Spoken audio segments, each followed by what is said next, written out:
ஜோதி தனிப்பெரும் கருணை அருட்பெருஞ்சோதி எல்லா உயிர்களும் இன்புற்று வாழ்க வள்ளல் மலரடி வாழ்க வாழ்க கொல்லா விரதம் உலகெல்லாம் ஓங்குக. கம்பம் சன்மார்க்க தர்மசாலை ஞானசபை ஆகிய இந்த இடத்துக்கு திருவருள் இன்று எம்மை அழைத்திருக்கிறார். அருட்பா திருவாசகம் எல்லாம் ஓதப்பட்டது. திருவிளக்கு முன்னாடி அருட்பெருஞ்சோதி அருட்பெருஞ்சோதி தனிப்பெரும் கருணை அருட்பெருஞ்சோதி. பொழுது விடிந்தது, உள்ளமன் கமலம் பூத்தது, பொன்னொலி பொங்கியது எங்கும் பொழுது நிற்கின்றனன் செய்பணி எல்லாம் சொல்லுதல் வேண்டுமன் வல்லசர் குருவே. முழுது மனான்மென ஆகம வேத முறைகளெல்லாம் மொழிகின்ற முன்னவனே எழுதுதல் அரிய சீர் அருட்பெருஞ்சோதி என் தந்தையே பள்ளி எழுந்தருள்வாயே. இந்த நாள் இனிய நாளாக அமைய எல்லாமல் அருட்பெருஞ்சோதி ஆண்டவரை வேண்டுகின்றோம், பிரார்த்திக்கின்றோம். தயாநலம் ஓங்குக, தயவே தயவு செய் தயவு. அருட்பெருஞ்சோதி தனிப்பெரும் கருணை. ராமலிங்கா. நன்றி. திருச்சிற்றம்பலம்.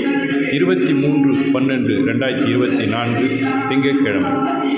கம்பம் சன்மார்க்க சங்கம்.